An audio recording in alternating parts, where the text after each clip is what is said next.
bonjour à toutes et à tous. Je propose qu'on démarre pour pas... On est déjà en retard, enfin c'est pas moi qui suis en retard, c'est les autres avant. Et donc qu'on soit à l'heure. Il y a un petit QR code, vous pouvez récupérer le topo en flashant dessus. Je vois qu'il y en a qui ont déjà compris l'astuce. Et de toute façon, les différentes conférences seront retransmises après sur la chaîne YouTube de l'UFR3S. Donc pour ceux qui veulent les retrouver après, il n'y aura pas de problème. Donc je suis le professeur Marc Hazan, je suis doyen de la faculté de médecine. Mon métier d'avant-doyen, c'était néphrologue. C'est-à-dire que je suis un spécialiste des maladies rénales.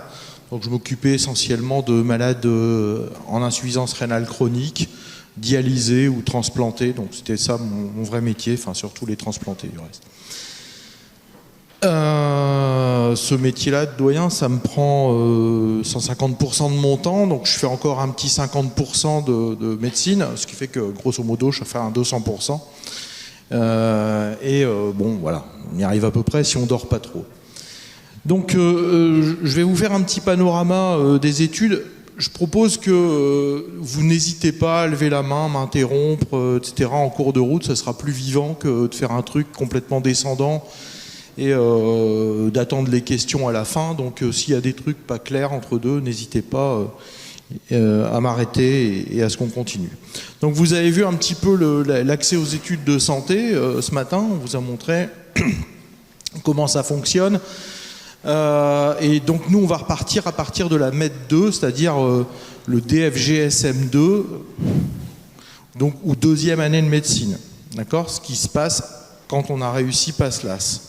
Donc on peut arriver en MED 2, vous l'avez vu, soit par le biais de la PASS, soit par le biais de la LAS, donc des licences accès santé, soit directement en LAS 1, ou bien si on a échoué, si on est reçu collé en PASS-LAS, on peut continuer en LAS 2 ou en LAS 3, si on veut finaliser sa licence, et re-rentrer en MED 2 après ce stade-là. Il y a une autre façon aussi de rentrer en deuxième année de médecine, c'est ce qu'on appelle la procédure passerelle. La procédure passerelle, elle peut être utilisée par des étudiants qui ont validé soit la troisième année d'un cursus santé, donc ça peut être par exemple une école d'infirmière, une IFSI qui a terminé sa licence et qui est donc infirmière, qui peut revenir par ce biais-là, c'est des études de santé infirmière, ou bien une pharma par exemple qui va revenir en troisième ou quatrième année de pharma, qui va dire finalement moi je veux revenir en médecine et je tente une passerelle.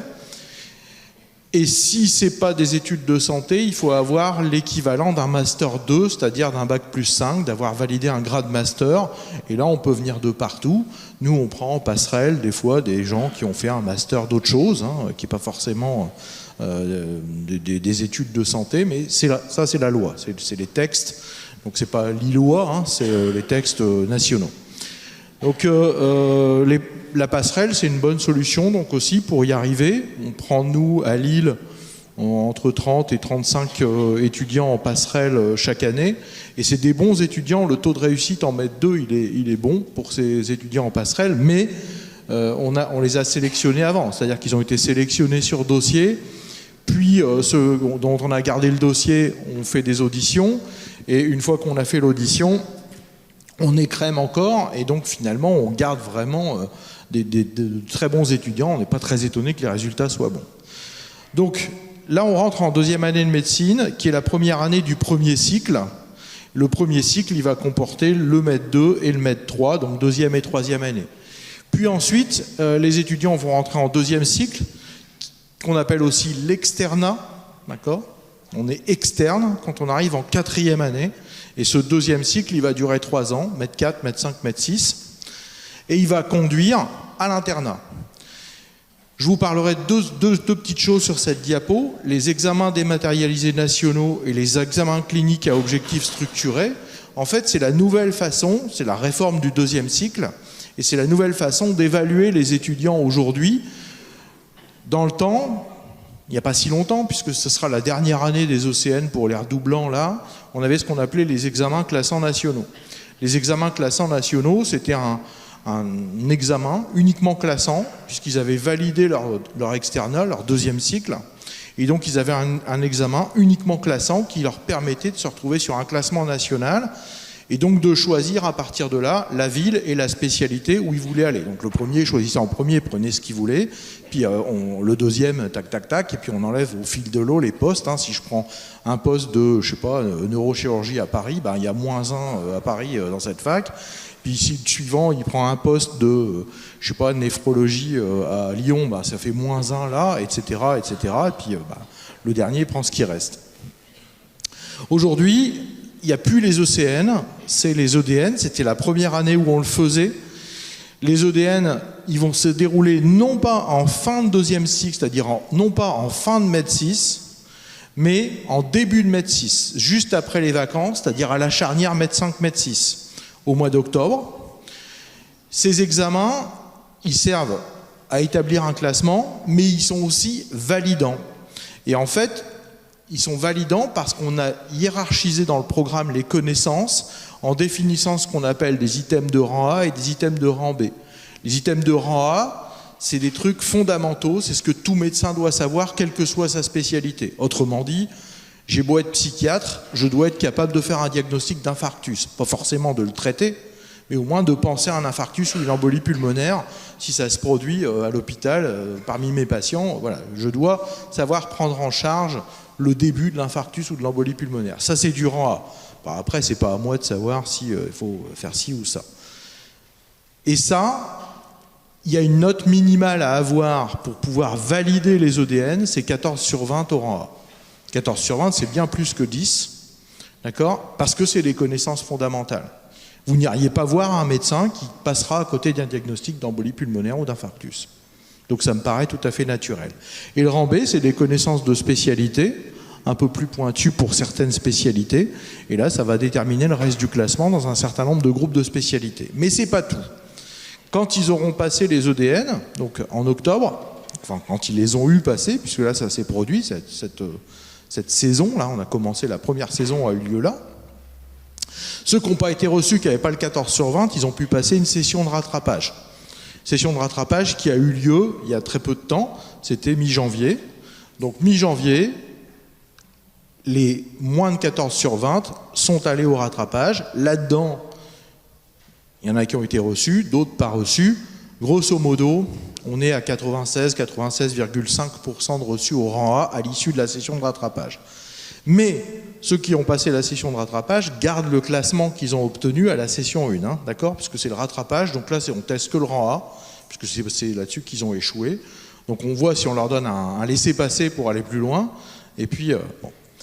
Et ensuite, ils auront ici au mois de mai un truc complètement nouveau, mais qui pour moi a beaucoup de sens, que nous on faisait déjà dans les examens facultaires, je pense que toutes les facs faisaient déjà dans les examens facultaires, qu'on appelait nous le certificat de compétences cliniques, qui s'appelle aujourd'hui les examens cliniques à objectifs structurés. En fait, c'est quoi ? C'est une évaluation non pas des connaissances, vous avez compris, les EDN, on est sur table, on répond à des questions, voilà, on voit s'ils ont les connaissances, s'ils savent raisonner, etc. Derrière, c'est les compétences. C'est-à-dire que ce n'est pas le tout en médecine d'avoir des connaissances, ce n'est pas parce que vous avez plein de connaissances que vous êtes un bon médecin et que vous êtes compétent.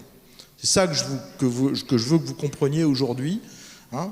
C'est différent, la connaissance et les compétences. Vous pouvez être un super puits de science et être un médecin nul.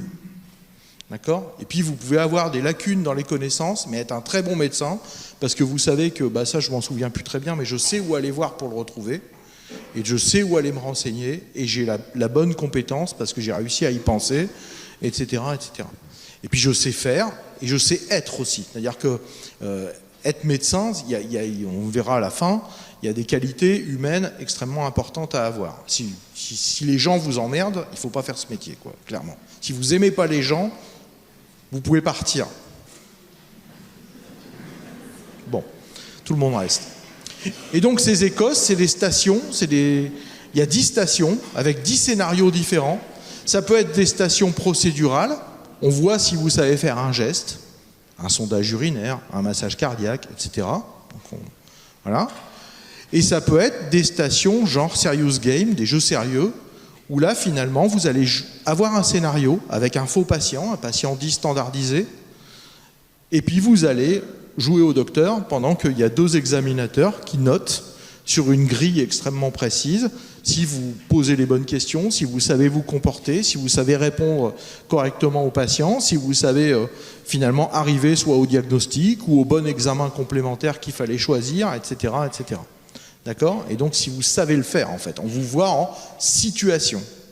Et donc ça c'est un examen pour moi extrêmement important. Je peux vous dire que pour avoir fait du CCC depuis longtemps et avoir fait passer des écosses, allez, il me faut 2 minutes pour savoir ce que le type en face de moi il a dans le bide ou pas. Hein. On sait tout de suite. On sait tout de suite si on irait le consulter ou si on n'irait pas le consulter. C'est ça la question en fait. Hein.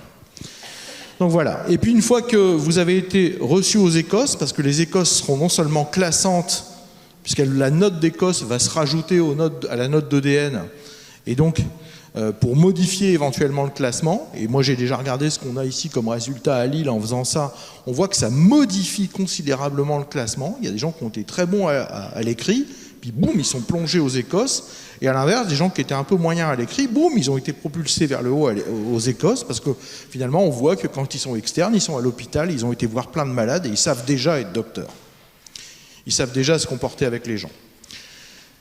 Et donc, ces écosses seront également non seulement classantes, mais validantes. C'est-à-dire que si là, c'est 10 sur 20, il faut avoir, enfin, pas avoir 10 sur 20 aux écosses, il faut vraiment, vraiment être un psychopathe. Hein. Je veux dire, normalement, vous y arrivez. Et donc, ensuite, va arriver le 3e cycle, qu'on appelle l'internat. C'est la période où vous allez vous spécialiser. Et cette spécialisation, elle va durer 4 à 6 ans selon les spécialités. Grosso modo, les spécialités chirurgicales sont à 6 ans.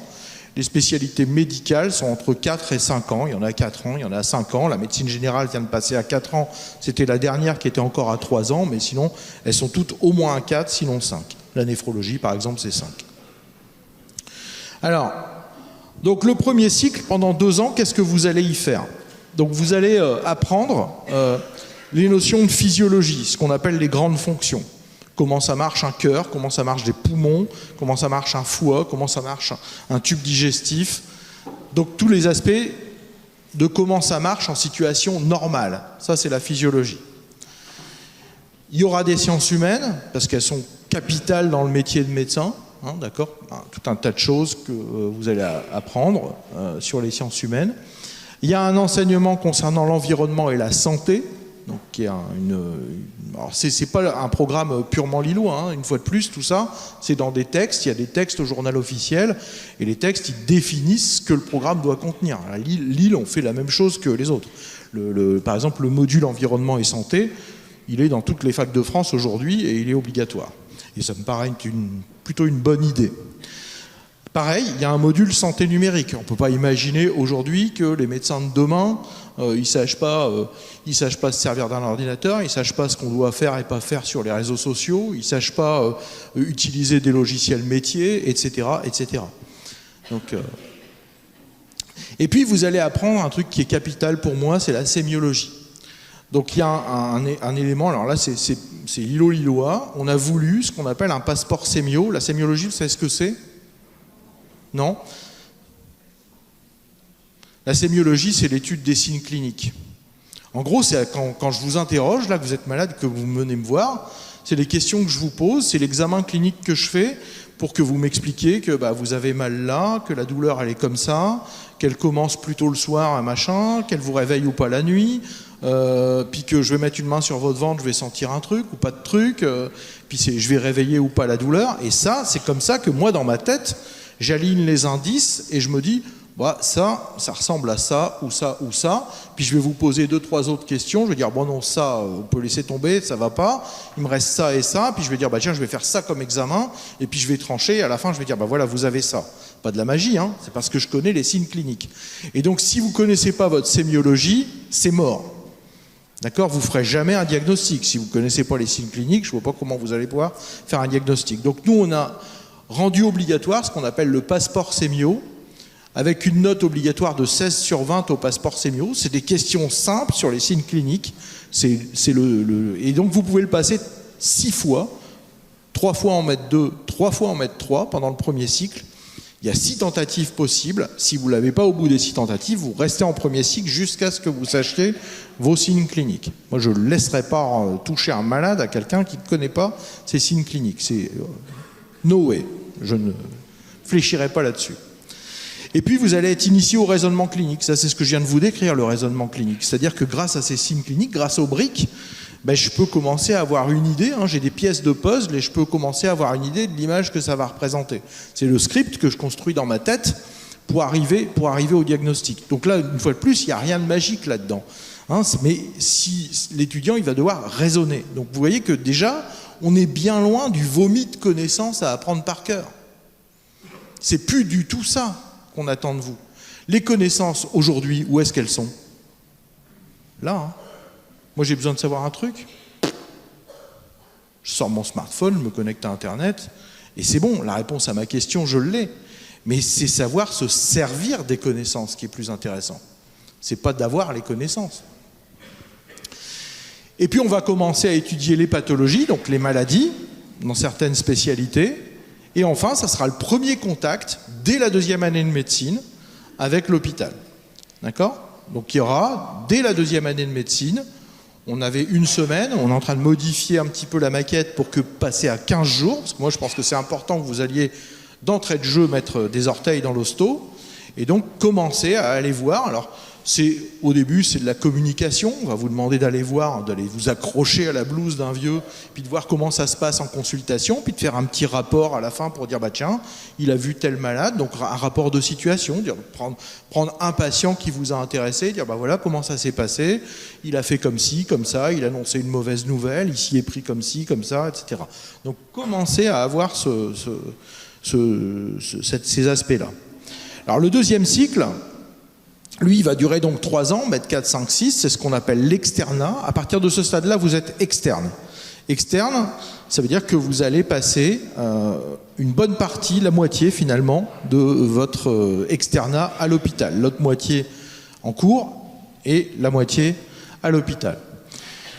Là, vous allez étudier les pathologies, les maladies, dans les différentes spécialités. Donc il y a 44 DES de spécialités, donc c'est vaste. Et vous allez aller en stage à l'hôpital et également chez le praticien. Dans notre maquette, on a rendu obligatoire au moins un des stages d'externe chez un médecin généraliste. On veut que tous nos externes, pendant le 2e cycle, ils aillent voir ce que c'est que la médecine générale. D'accord ? Et puis il y a des gardes, parce que c'est un métier où il doit y avoir des gardes. Alors je sais bien que voilà, c'est plus beaucoup, qu'aujourd'hui il n'y a pas de permanence des soins en dehors de l'hôpital, qu'en gros, voilà, moi il y a encore 2 ans, je prenais des gardes, je passais la nuit à l'hosto, et voilà. Et je suis pas mort, et j'ai fait ça toute ma vie, j'ai fait 10 ans de garde de réa, j'ai fait je sais pas combien d'années de garde de soins intensifs névrologiques, je suis toujours vivant, il n'y a pas de drame. Et c'est plutôt amusant, donc c'est plutôt intéressant. Donc voilà. Et puis il y aura à la fin à la fin du Med 5, début Med 6, les EDN, puis à la fin du Med 6, les écosses, comme je vous l'ai dit. Pourquoi autant de stages et de gardes? Parce que c'est une formation professionnalisante. Moi j'ai envie de dire, ici on n'est pas à l'université, on n'est pas à la faculté, on est à l'école de formation des médecins. D'accord? Presque. D'ailleurs, on parlait des écoles de médecine dans le temps. On dit, ouais, c'est l'école lilloise, c'est l'école machin, c'est l'école bidule. Donc, il y avait cette notion-là de professionnalisation. Ici, moi, je ne sais pas sortir autre chose qu'un médecin. Vous faites Sciences Po, vous sortez avec un diplôme de Sciences Po, vous pouvez devenir homme politique, chef de cabinet dans un ministère, j'en sais rien, vous pouvez faire plein de trucs avec Sciences Po. Ici, à la fin, c'est marqué médecin sur votre diplôme et vous ne pouvez pas faire autre chose que médecin. Donc c'est vraiment une formation professionnalisante. Et puis à la fin de l'externat, si vous avez réussi vos EDN, vos écosses et tutti quanti, vous allez devenir interne. Et donc là, vous allez choisir votre spécialité. Une spécialité qui va durer 4 à 6 ans pour ce qu'on appelle le 3e cycle.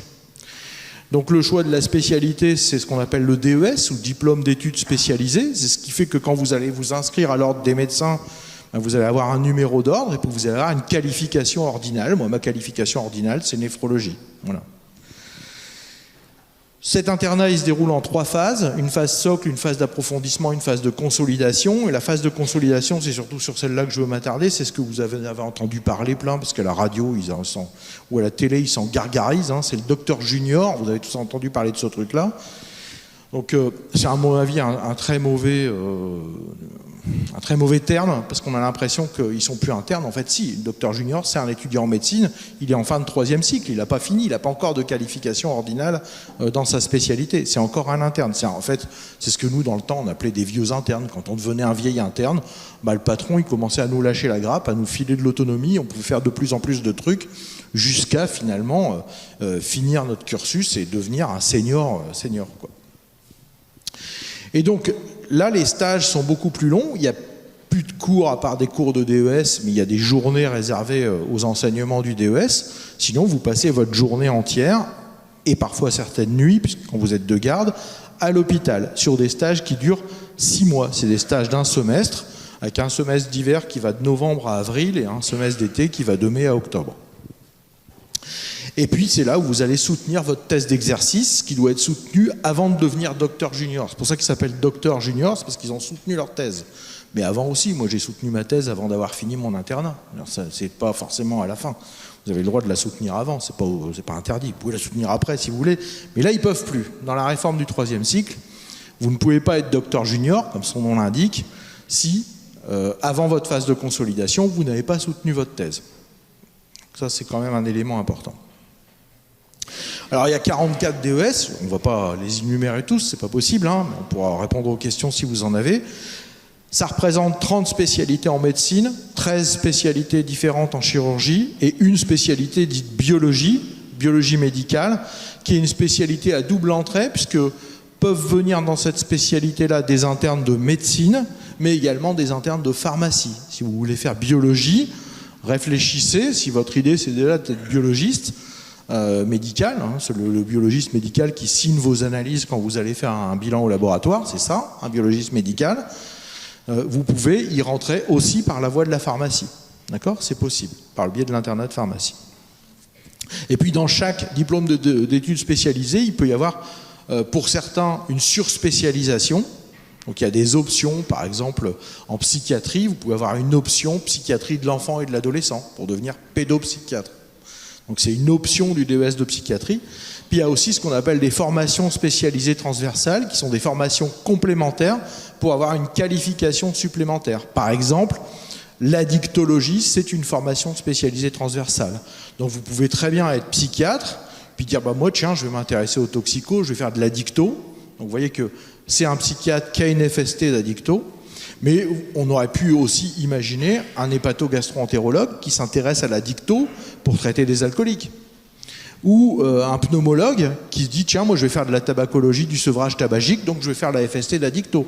Donc c'est pour ça qu'elles sont dites transversales, ces formations spécialisées, parce qu'elles vont être accessibles à différentes spécialités médicales, et donc elles vont permettre d'arriver à un mode d'exercice un peu différent. Alors, c'est quoi un médecin ? Un médecin, c'est ça. Un médecin, c'est ce qui est au milieu là, de la cible. C'est quelqu'un qui sait, ou en tout cas qui sait où on peut trouver la connaissance. Pas croire qu'on sait tout. Hein. Moi, je continue à me former, et je suis bien content de continuer à me former. Et je suis bien content d'apprendre des nouveaux trucs, parce que sinon, je m'emmerderais copieusement. C'est quelqu'un qui sait faire, c'est-à-dire qui sait utiliser ses connaissances pour faire. Et c'est quelqu'un qui sait être. C'est-à-dire que, voilà, vous ne pouvez pas balancer à quelqu'un, voilà, on a eu vos résultats d'anapathe, c'est un cancer, hein. Bon, salut. Non, voilà, il faut savoir être et il faut savoir comment faire avec vos patients. Et donc pour ça, il y a un certain nombre de qualités qui sont requises, j'en ai mis quelques-unes ici, et pas toutes les mettre, mais il faut avoir des capacités de travail. C'est pas la glandouille, hein. Ces études-là, clairement, c'est dur. C'est dur en passe-las, mais c'est dur après. C'est-à-dire que j'ai coutume de dire, c'est un marathon, parce que ça dure 10 à 12 ans, mais qui se court à la vitesse d'un 100 mètres. Donc ça va être dur tout le temps. C'est-à-dire que c'est pas quand on a fini passe-las qu'on se dit ouais, c'est bon, je suis rentré, mètre 2, ça va être coolos, puis après c'est peinard, je suis sûr de finir médecin. Non. Ça va continuer à être pénible. Donc il faut de la capacité de travail, il faut de la rigueur et de l'exigence. Parce que vous ne pouvez pas... Enfin, moi je veux bien qu'on fasse des impasses sur des trucs, mais à un moment donné, il y a le malade qui va la payer, votre impasse. Hein. D'accord ? Donc clairement, voilà. Et puis, donc à l'examen, vous êtes puni. c'est pas grave, vous repasserez la session de septembre. Mais quand ça va être dans l'exercice, c'est pas la session de septembre que vous allez repasser, c'est le tribunal, parce que les gens ils vont vous attaquer en disant bah, il n'avait pas fait le diagnostic, il n'avait pas prescrit le bon examen, il l'a pas fait en temps et en heure, et donc vous allez y aller. Hein. Donc ça c'est beaucoup moins drôle. Il faut vouloir apprendre, je vous l'ai dit, moi je continue à apprendre des tonnes de trucs, je continue à lire des articles scientifiques, je continue à lire les publications de mes camarades, je continue à publier d'ailleurs des articles également, parce que c'est quand même le fondement de notre métier, que ça progresse toujours un petit peu. Il faut aimer comprendre et pas seulement apprendre. Vous l'avez vu, si vous apprenez tout par cœur, c'est pas bon, hein, apprendre tout par cœur. ChatGPT, il fera ça mieux que vous. Hein. Bard aussi, hein, donc tous les logiciels dits d'intelligence artificielle, là, bah, vous le ferez comme une intelligence artificielle. C'est-à-dire que vous serez très artificiellement intelligent. Il faut savoir raisonner, donc comme je vous l'ai montré tout à l'heure. Il faut garder de l'ouverture d'esprit, parce que vous allez avoir des patients qui ne seront pas d'accord avec vous, avec lesquels vous ne serez pas d'accord, mais à la fin, il y a un mec qui a raison, c'est pas vous, c'est le patient. Hein, faut bien comprendre un truc, c'est le patient qui décide pour lui à la fin. Même si vous considérez qu'il n'a pas pris la bonne décision, eh ben, il va falloir l'accompagner dans cette décision. D'accord ? Et ça s'appelle d'avoir de l'empathie. C'est-à-dire de se dire, de se mettre à sa place. L'empathie, c'est pas la sympathie, hein. C'est se mettre à sa place et dire, bah, effectivement, de son point de vue, je vois pourquoi il préfère faire ça. Ok ? Et donc, ok, on va faire comme ça. Si tout le monde a bien compris, si tout le monde est bien au clair, vous, moi, le patient, tout le monde est bien au clair, on va faire comme ça, même si c'est pas ce que moi j'aurais fait pour moi-même. Ok ? Et pour ça, il faut avoir des qualités relationnelles. Hein. Vous pouvez pas, faut pas vous braquer quand le patient n'est pas d'accord avec vous. Ça va vous arriver tout le temps. Et enfin, il faut avoir un sens du service. D'accord ? Ça, c'est extrêmement important. On est là pour rendre service. Rendre service à nos patients, rendre service à la population. D'accord ? Et un sens du service, c'est un sens du service public. Même si vous êtes médecin libéraux, je vais dire un truc ici, tant pis, ça sera retransmis sur la chaîne YouTube, mais moi, médecin libéral, ça n'a pas grand-chose de libéral puisqu'ils sont payés avec de l'argent de la sécurité sociale. Donc de l'argent public. Donc finalement, quand moi je vais à Auchan acheter une boîte de maïs Bonduelle, j'ai pas une ordonnance qui fait que on va me rembourser mon trajet pour aller à Auchan et ma boîte de maïs Bonduelle. Or, le médecin, il est payé avec l'argent de la Sécu. Donc il doit avoir une mission de service public, même s'il est libéral, à mon sens. Opinion personnelle qui me vaudra certainement des inimitiés. Je vais vous montrer ça. Ça, vous voyez, je vais vous le lire parce que c'est quand même intéressant. Donc la médecine, c'est quoi ? C'est une confrontation à la maladie, à la mort, à la souffrance, aux inégalités sociales, à une diversité de croyances et de cultures et à votre propre finitude. C'est rude, hein ? C'est des horaires de travail parfois difficiles qui vont retentir sur votre vie personnelle. Il faut être flexible, c'est une flexibilité nécessaire devant des possibilités de tension interprofessionnelle, organisationnelle. Et puis il va y avoir une discordance entre ce à quoi vous aspirez, l'image que vous avez de votre pratique. J'ai coutume de poser la question à chaque fois, moi je ne suis pas issu d'une famille de médecins. Hein. Et donc quand je suis dans un amphi, je dis, y a qui dont le papa et maman est médecin là ? Il y en a 80% dont le papa et maman ne sont pas médecins. Donc ils sont comme moi, ils ont fantasmé la profession. Moi à l'époque il y avait d'autres séries, maintenant c'est Dr House, Grey's Anatomy, etc. Ils ont cru que médecin c'était ce qu'ils voient dans les séries là, c'est pas ça du tout. Hein. Donc il y aura une grosse discordance. Voilà. Vous voyez que ces mots extrêmement rudes, c'est ce qu'on trouve sur le site de l'Université de Laval au Québec pour les candidats, pour les mêmes que vous là, pour les JPO de l'Université de Laval au Québec, voilà ce qu'ils leur disent. Donc c'est quand même extrêmement rude, mais n'empêche que c'est quand même extrêmement vrai. C'est pas la peine de vous laisser croire à des choses qui ne sont pas.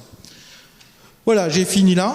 On a le temps d'avoir des questions si vous en voulez, si vous avez encore envie de faire médecine ou si franchement vous dites ah non.